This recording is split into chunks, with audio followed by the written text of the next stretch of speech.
प्रसन्नाङ्गरागं प्रभाकाञ्चनाङ्गं जगद्भीतिशौर्यं तुषाराद्रिधैर्यम् तृणीभूतहेतिं रणोद्यद्विभूतिं भजे वायुपुत्रं पवित्राप्तमित्रम् भजे पावनं भावनानित्यवासं भजे बालभानुं प्रभाचारुभासं भजे चन्द्रिकाकुन्दमन्दारहासं भजे सन्ततं रामभूपालदासं भजे लक्ष्मणप्राणरक्षातिदक्षं भजे तोषितानेकगीर्वाणपक्षम् भजे घोरसङ्ग्रामसीमाहताक्षं भजे रामनामातिसम्प्राप्तरक्षम् कृताभीलनादं क्षितिक्षिप्तपादं घनक्रान्तभृङ्गं कटिस्थोरुजङ्घम् वियद्व्याप्तकेशं भुजाश्लेषितास्मं जयश्रीसमेतं भजे रामदूतम् चलद्वालघातं भ्रमच्चक्रवालं कठोराट्टहासं प्रभिन्नाब्जजाण्डम् महासिंहनादाद्विशीर्णत्रिलोकं भजे आञ्जनेयं प्रभुं वज्रकायम् रणे भीषणे मेघनादे सनादे सरोषे समारोपिते मित्रमुख्ये खगानां घनानां सुराणां च मार्गे नतं तं वहं तं हनुमन्तमीडे कनद्रत्नजम्भारिदम्भोळिधारं कनद्दन्तनिर्धूतकालोग्रदन्तम् पदाघातभीताब्धिभूताधिवासं रणक्षोणिदक्षं भजे पिङ्गळाक्षम् महाग्राहपीडा महोत्पातपीडा महारोगपीडा महातीव्रपीडा हरत्यासुते पादपद्मानुरक्तो नमस्ते कपिश्रेष्ठ रामप्रियो यः सुधा सिन्धुमुल्लङ्घ्य नाथोग्रदीप्तः सुधा चौषधीस्ता प्रगुप्तप्रभावः षडद्रोणशैलस्य सारेण सेतुं विना भूस्वयं कः समर्थः कपीन्द्रः निरातङ्कमाविश्य लङ्कां विसङ्गो भवानेव सीतातिशोकापहारी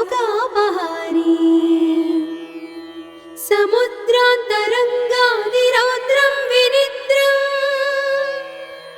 विलङ्घ्योरुजङ्घस्तुता मर्त्यसङ्घः रमानाथ रामः क्षमानाथ रामः अशोकेन शोकं विहाय प्रहर्षम् वनान्तर्घनं जीवनं दानवानं विपाट्य प्रहर्षात् हनूमान् त्वमेव जराभारतो भूरिपीडां शरीरे निराधारणारूढगाढप्रतापे भवत्पादभक्तिं भवद्भक्तिरक्तिं कुरु श्रीहनुमत्प्रभो मे दयाळो महायोगिनो ब्रह्मरुद्रादयो वा न जानन्ति तत्त्वं निजं राघवस्य कथं ज्ञायते मातृसे नित्यमेव प्रसीद प्रभो वानरेन्द्रो नमस्ते नमस्ते महासत्त्ववाहाय तुभ्यं नमस्ते महावज्रदेहाय तुभ्यं नमस्ते परिभूतसूर्याय तुभ्यम् कृतामर्त्यकार्याय तुभ्यम् नमस्ते सदा ब्रह्मचर्याय तुभ्यं नमस्ते सदा वायुपुत्राय तुभ्यम्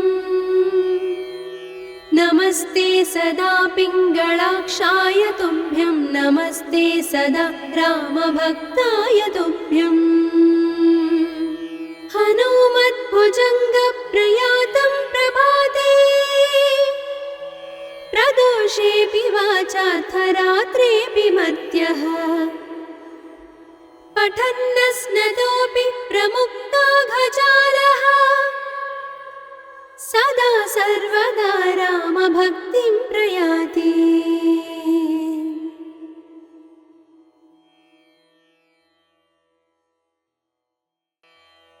प्रसन्नाङ्गरागं प्रभाकाञ्चनाङ्गं जगद्भीतिशौर्यं तुषाराद्रिधैर्यम् तृणीभूतहेतिं रणोद्यद्विभूतिं भजे वायुपुत्रं पवित्राप्तमित्रम् भजे पावनं भावनानित्यवासम् भजे बालभानुं प्रभाचारुभासम् भजे चन्द्रिकाकुन्दमन्दारहासम् भजे सन्ततं रामभूपालदासम् भजे लक्ष्मणप्राणरक्षातिदक्षं भजे तोषितानेकगीर्वाणपक्षम् भजे घोरसङ्ग्रामसीमाहताक्षं भजे रामनामातिसम्प्राप्तरक्षम् कृताभीलनादं क्षितिक्षिप्तपादम् घनक्रान्तभृङ्गं कटिस्थोरुजङ्घम् वियद्व्याप्तकेशं भुजाश्लेषितास्मम् जयश्रीसमेतं भजे रामदूतम् चलद्वालघातं भ्रमच्चक्रवालं कठोराट्टहासं प्रभिन्नाब्जजाण्डम् महासिंहनादाद्विशीर्णत्रिलोकं भजे आञ्जनेयं प्रभुं वज्रकायम् रणे भीषणे मेघनादे सनादे सरोषे समारोपिते मित्रमुख्ये खगानां घनानां सुराणां च मार्गे नतं तं वहं तं हनुमन्तमीडे कनद्रत्नजम्भारिदम्भोळिधारं कनद्दन्तनिर्धूतकालोग्रदन्तम् पदाघातभीताब्धिभूताधिवासं रणक्षोणिदक्षं भजे पिङ्गलाक्षम् महाग्राहपीडा महोत्पातपीडा महारोगपीडा महातीव्रपीडा हरत्यासुते पादपद्मानुरक्तो नमस्ते कपिश्रेष्ठ रामप्रियो यः सुधा सिन्धुमुल्लङ्घ्य नाथोग्रदीप्तः सुधा चौषधीस्ता प्रगुप्तप्रभावः षडद्रोणशैलस्य सारेण सेतुं विना भूस्वयं कः समर्थः कपीन्द्रः निरातङ्कमाविश्य लङ्कां विसङ्को भवानेव सीतातिशोकापहारी समुद्रान्तरङ्गादिरौद्रं विनिद्रम् विलङ्घ्योरुजङ्घस्तुता मर्त्यसङ्घः रमानाथ रामः क्षमानाथ रामः अशोकेन शोकं विहाय प्रहर्षम् वनान्तर्घनं जीवनं दानवानं विपाट्य प्रहर्षात् हनुमान् त्वमेव जराभारतो भूरिपीडां शरीरे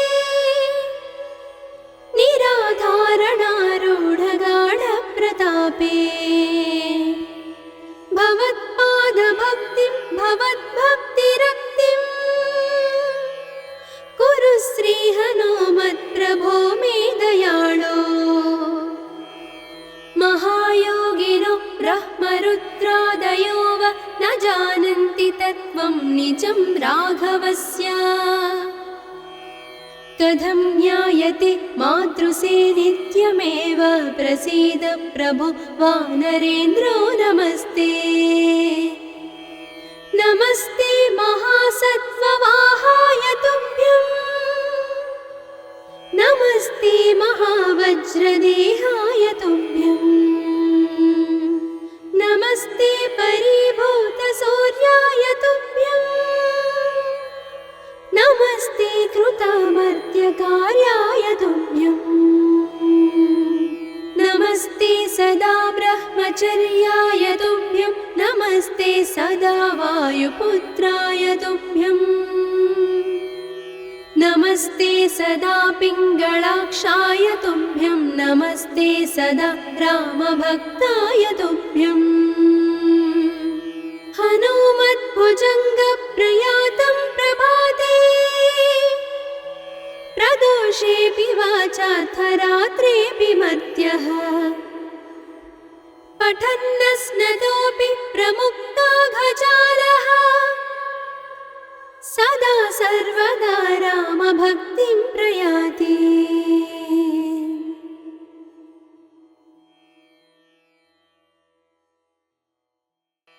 प्रसन्नाङ्गरागं प्रभाकाञ्चनाङ्गं जगद्भीतिशौर्यं तुषाराद्रिधैर्यं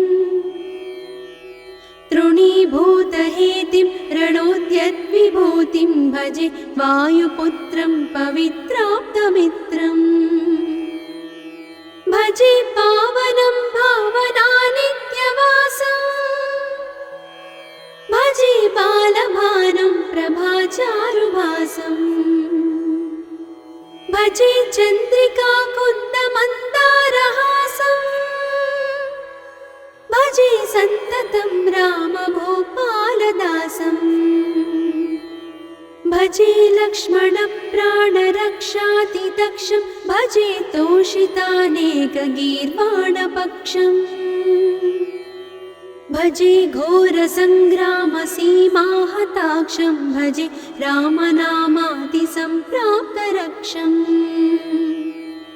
कृताभीलनादं क्षितिक्षिप्तपादं घनक्रान्तभृङ्गं कटिस्थोरुजङ्घम् वियद्व्याप्तकेशं भुजाश्लेषितास्मम् जयश्री समेतं भजे रामदूतं चलद्वालघातं भ्रमच्चक्रवालं कठोराट्टहासं प्रभिन्नाब्जजाण्डम् महासिंहनादाद्विशीर्णत्रिलोकं भजे आञ्जनेयं प्रभुं वज्रकायम् रणे भीषणे मेघनादे सनादे सरोषे समारोपिते मित्रमुख्ये खगानां घनानां सुराणां च मार्गे नतं तं वहं तं हनुमन्तमीडे कनद्रत्नजम्भारिदम्भोळिधारं कनद्दन्तनिर्धूतकालोग्रदन्तम् पदाघातभीताब्धिभूताधिवासं रणक्षोणिदक्षं भजे पिङ्गळाक्षम् महाग्राहपीडा महोत्पातपीडा महारोगपीडा महातीव्रपीडा हरत्यासुते पादपद्मानुरक्तो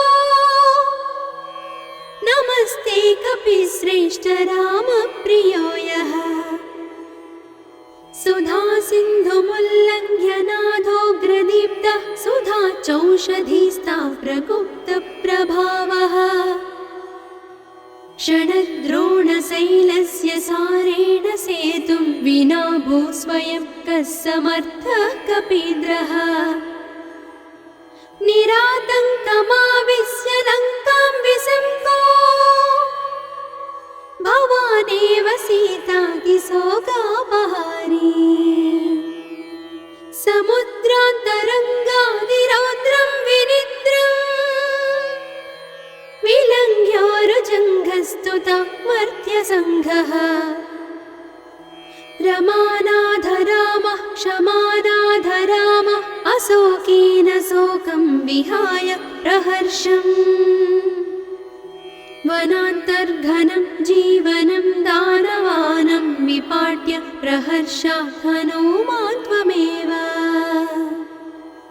जराभारतो भूरिपीडां शरीरे निराधारणारूढगाढप्रतापे भवत्पादभक्तिं भवद्भक्तिरक्तिं कुरु श्रीहनुमत्प्रभो मे दयाळो महायोगिनो ब्रह्मरुद्रादयो वा न जानन्ति तत्त्वं निजं राघवस्य कथं ज्ञायते मातृसे नित्यमेव प्रसीद प्रभो वानरेन्द्रो नमस्ते नमस्ते महासत्त्ववाहाय तुभ्यं नमस्ते महावज्रदेहाय तुभ्यं नमस्ते परिभूतसूर्याय तुभ्यं नमस्ते कृतामर्त्यकार्याय तुभ्यं नमस्ते सदा ब्रह्मचर्याय तुभ्यं नमस्ते सदा वायुपुत्राय तुभ्यं नमस्ते सदा पिङ्गळाक्षाय तुभ्यं नमस्ते सदा रामभक्ताय तुभ्यं हनुमद्भुजङ्गप्रयातं प्रभाते प्रदोषेऽपि वाचार्थरात्रेऽपि मर्त्यः पठन्नस्नतोऽपि प्रमुक्ताघजालः सदा सर्वदा रामभक्तिं प्रयाति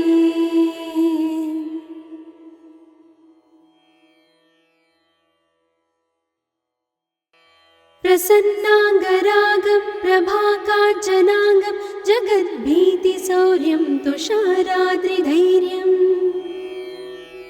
तृणीभूतहेतिं रणोद्यद्विभूतिं भजे वायुपुत्रं पवित्राप्तमित्रम्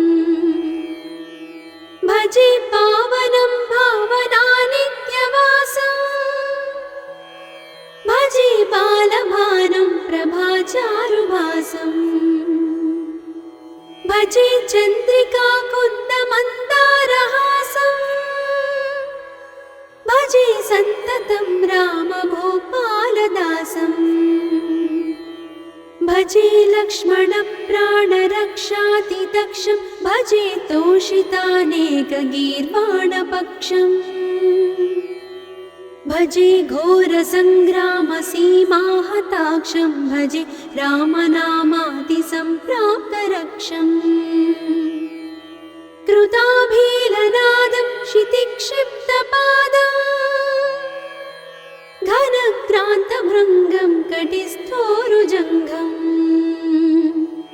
वियद्व्याप्तकेशं भुजाश्लेषितास्मं जय श्रीसमेतं भजे रामदूतं जलद्वालघातं भ्रमच्चक्रवालं कठोराट्टहासं प्रभिन्नाब्जजाण्डम् महासिंहनादाद्विशीर्णत्रिलोकं भजे आञ्जनेयं प्रभुं वज्रकायम् रणे भीषणे मेघनादे सनाधे सरोषे समारोपिते मित्रमुख्ये खगानां घनानां सुराणां च मार्गे नतं तं वहं तं हनुमन्तमीडे कनद्रत्नजम्भारिदम्भोळिधारं कनद्दन्तनिर्धूतकालोग्रदन्तम् पदाघातभीताब्धिभूताधिवासं रणक्षोणिदक्षं भजे पिङ्गळाक्षम् महाग्राहपीडा महोत्पातपीडा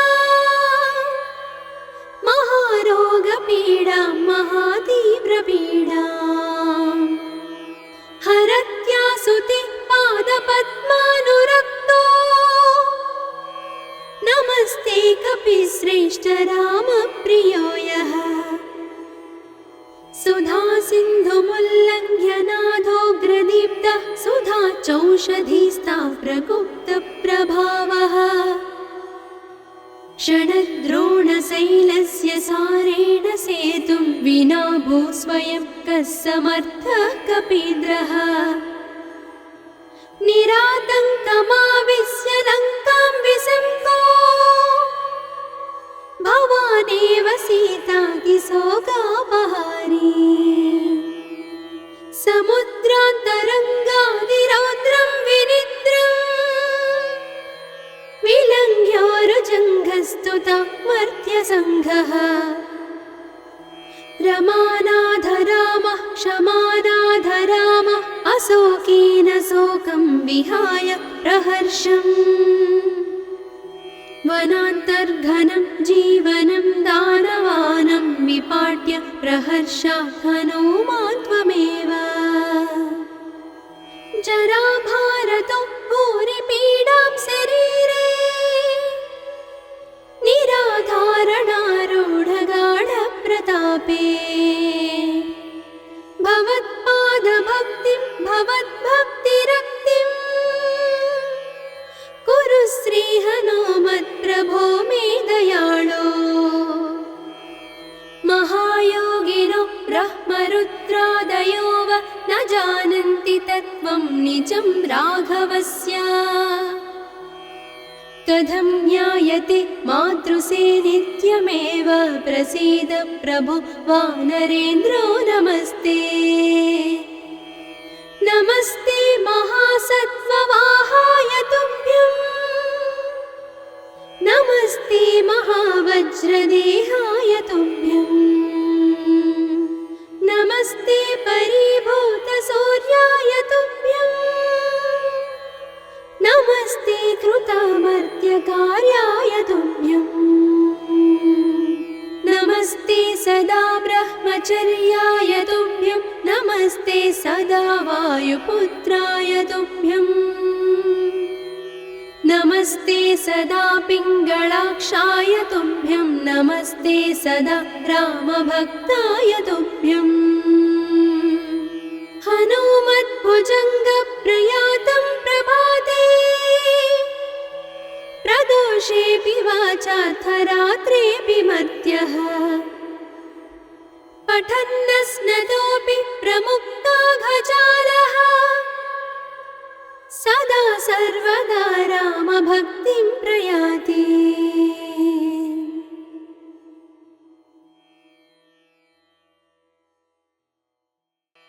प्रसन्नाङ्गरागं प्रभाकाञ्चनाङ्गं जगद्भीतिशौर्यं तुषाराद्रिधैर्यम् तृणीभूतहेतिं रणोद्यद्विभूतिं भजे वायुपुत्रं पवित्राप्तमित्रम् भजे पावनं भावनानित्यवासम् भजे बालभानुं प्रभाचारुभासम् भजे चन्द्रिकाकुन्दमन्दारहासम् भजे सन्ततं रामभूपालदासम् भजे लक्ष्मणप्राणरक्षातिदक्षं भजे तोषितानेकगीर्वाणपक्षम् भजे घोरसङ्ग्रामसीमाहताक्षं भजे रामनामातिसम्प्राप्तरक्षम् कृताभीलनादं क्षितिक्षिप्तपादम् घनक्रान्तभृङ्गं कटिस्थोरुजङ्घम् वियद्व्याप्तकेशं भुजाश्लेषितास्मम् जय श्रीसमेतं भजे रामदूतम् जलद्वालघातं भ्रमच्चक्रवालं कठोराट्टहासं प्रभिन्नाब्जजाण्डम् महासिंहनादाद् विशीर्णत्रिलोकं भजे आञ्जनेयं प्रभुं वज्रकायम् रणे भीषणे मेघनादे सनादे सरोषे समारोपिते मित्रमुख्ये खगानां घनानां सुराणां च मार्गे नतं तं वहं तं हनुमन्तमीडे कनद्रत्नजम्भारिदम्भोळिधारं कनद्दन्तनिर्धूतकालोग्रदन्तम् पदाघातभीताब्धिभूताधिवासं रणक्षोणिदक्षं भजे पिङ्गळाक्षम् महाग्राहपीडा महोत्पातपीडा महारोगपीडा महातीव्रपीडा हरत्यासुते पादपद्मानुरक्तो नमस्ते कपिश्रेष्ठ रामप्रियो यः सुधा सिन्धुमुल्लङ्घ्य नाथोग्रदीप्तः सुधा चौषधीस्ता प्रगुप्तप्रभावः षडद्रोणशैलस्य सारेण सेतुं विना भूस्वयं कः समर्थः कपीन्द्रः निरातङ्कमाविश्य लङ्कां विसङ्गो भवानेव सीतातिशोकापहारी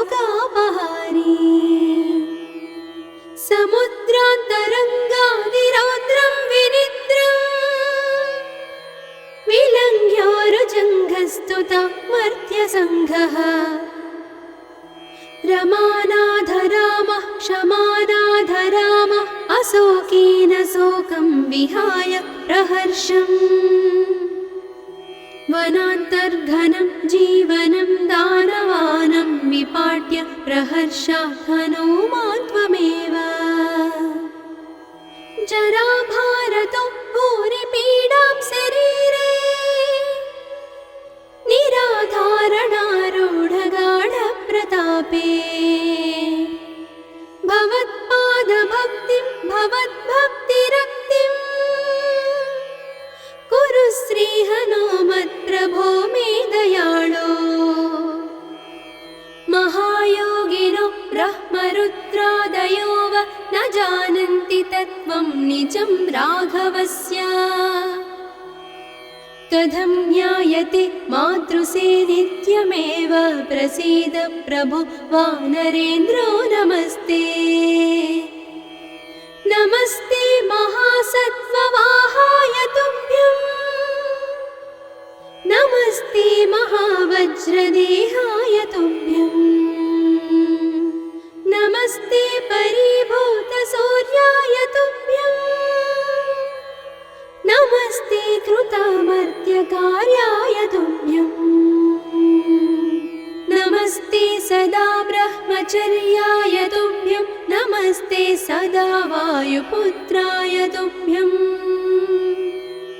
नमस्ते सदा पिङ्गळाक्षाय तुभ्यं नमस्ते सदा रामभक्ताय तुभ्यं हनुमद्भुजङ्गप्रयातं प्रभाते प्रदोषेऽपि वाचार्थरात्रेऽपि मर्त्यः पठन्नस्नतोऽपि प्रमुक्ताघजालः सदा सर्वदा रामभक्तिं प्रयाति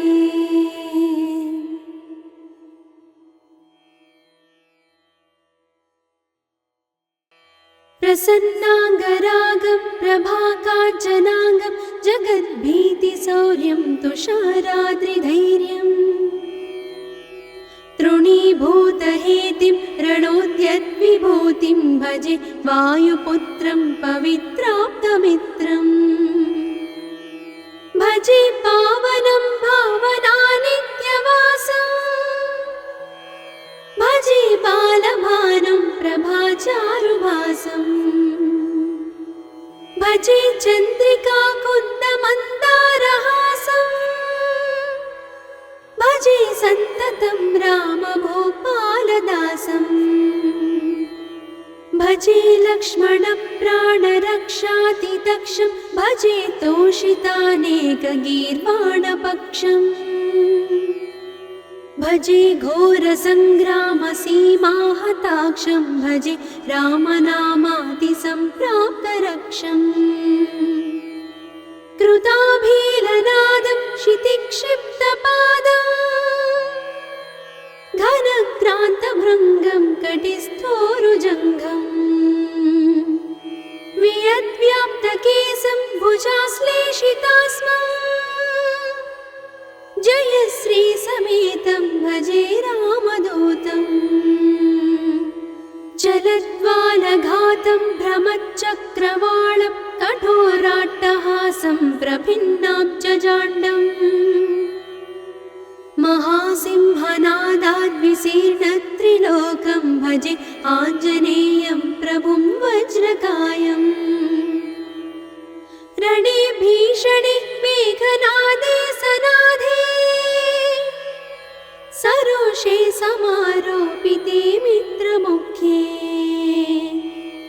खगानां घनानां सुराणां च मार्गे नतं तं वहं तं हनुमन्तमीडे कनद्रत्नजम्भारिदम्भोळिधारं कनद्दन्तनिर्धूतकालोग्रदन्तम् पदाघातभीताब्धिभूताधिवासं रणक्षोणिदक्षं भजे पिङ्गळाक्षम् महाग्राहपीडा महोत्पातपीडा महारोगपीडा महातीव्रपीडा हरत्यासुते पादपद्मानुरक्तो नमस्ते कपिश्रेष्ठ रामप्रियो यः सुधा सिन्धुमुल्लङ्घ्य नाथोग्रदीप्तः सुधा चौषधीस्ता प्रगुप्तप्रभावः षडद्रोणशैलस्य सारेण सेतुं विना भूस्वयं कः समर्थः कपीन्द्रः निरातङ्कमाविश्य लङ्कां विसङ्गो भवानेव सीतातिशोकापहारी समुद्रान्तरङ्गादिरौद्रं विनिद्रम्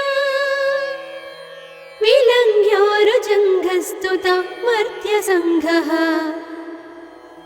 रमानाथ रामः क्षमानाथ रामः अशोकेन शोकं विहाय प्रहर्षम् वनान्तर्घनं जीवनं दानवानं विपाट्य प्रहर्षात् हनुमान् त्वमेव जराभारतो भूरिपीडां शरीरे निराधारणारूढगाढप्रतापे भवत्पादभक्तिं भवद्भक्तिरक्तिं कुरु श्रीहनुमत्प्रभो मे दयाळो महायोगिनो ब्रह्मरुद्रादयो वा न जानन्ति तत्त्वं निजं राघवस्य कथं ज्ञायते मातृसे नित्यमेव प्रसीद प्रभो वानरेन्द्रो नमस्ते नमस्ते महासत्त्ववाहाय तुभ्यं नमस्ते महावज्रदेहाय तुभ्यं नमस्ते परिभूतसूर्याय तुभ्यं नमस्ते कृतामर्त्यकार्याय तुभ्यं नमस्ते सदा ब्रह्मचर्याय तुभ्यं नमस्ते सदा वायुपुत्राय तुभ्यं नमस्ते सदा पिङ्गळाक्षाय तुभ्यं नमस्ते सदा रामभक्ताय तुभ्यं हनुमद्भुजङ्गप्रयातं प्रभाते प्रदोषेऽपि वाचार्थरात्रेऽपि मर्त्यः पठन्नस्नतोऽपि प्रमुक्ताघजालः सदा सर्वदा रामभक्तिं प्रयाति।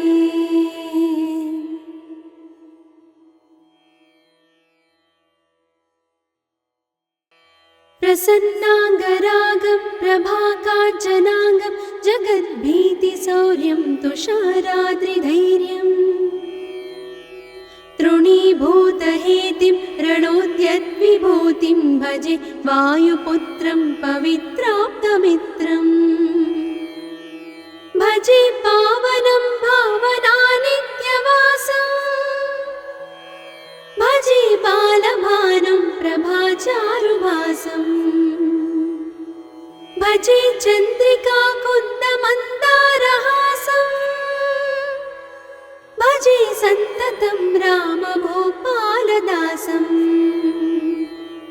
भजे लक्ष्मणप्राणरक्षातिदक्षं भजे तोषितानेकगीर्वाणपक्षम् भजे घोरसङ्ग्रामसीमाहताक्षं भजे रामनामातिसम्प्राप्तरक्षम् कृताभीलनादं क्षितिक्षिप्तपादम् घनक्रान्तभृङ्गं कटिस्थोरुजङ्घम् वियद्व्याप्तकेशं भुजाश्लेषितास्मम्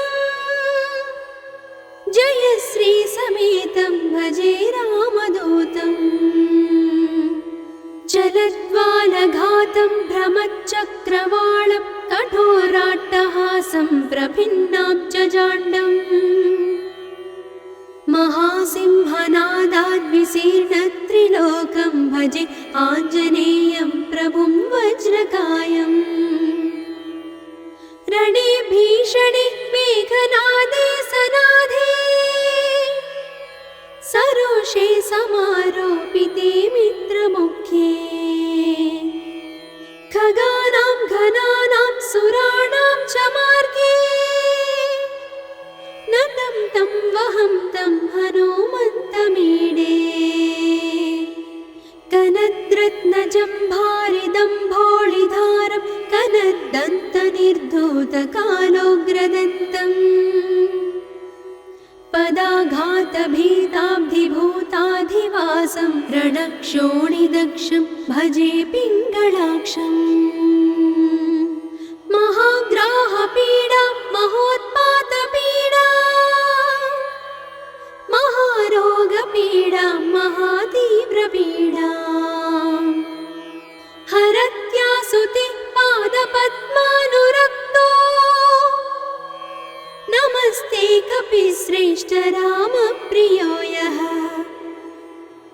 सुधा सिन्धुमुल्लङ्घ्य नाथोग्रदीप्तः सुधा चौषधीस्ता प्रगुप्तप्रभावः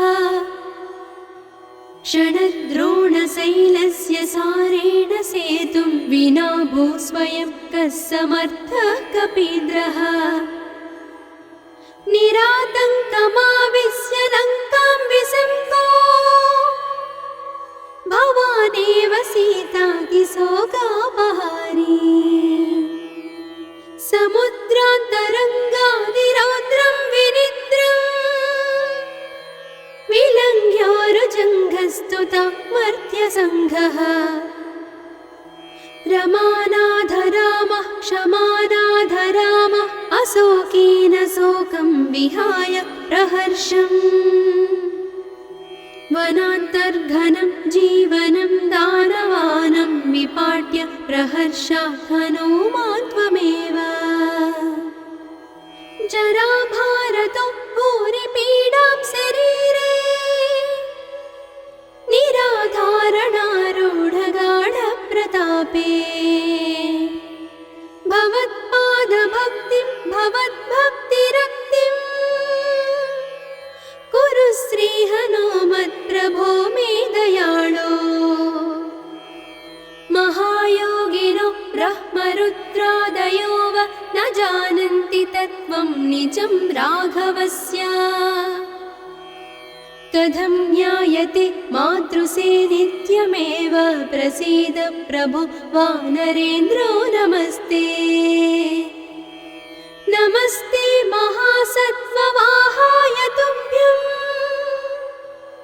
नमस्ते महावज्रदेहाय तुभ्यं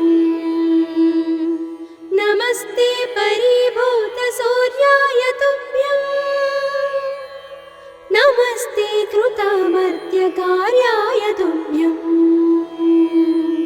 नमस्ते सदा ब्रह्मचर्याय तुभ्यं नमस्ते सदा वायुपुत्राय तुभ्यं नमस्ते सदा पिङ्गळाक्षाय तुभ्यं नमस्ते सदा रामभक्ताय तुभ्यं हनुमद्भुजङ्गप्रयातं प्रभाते प्रदोषेऽपि वाचार्थरात्रेऽपि मर्त्यः पठन्नस्नतोऽपि प्रमुक्ताघजालः सदा सर्वदा रामभक्तिं प्रयाति।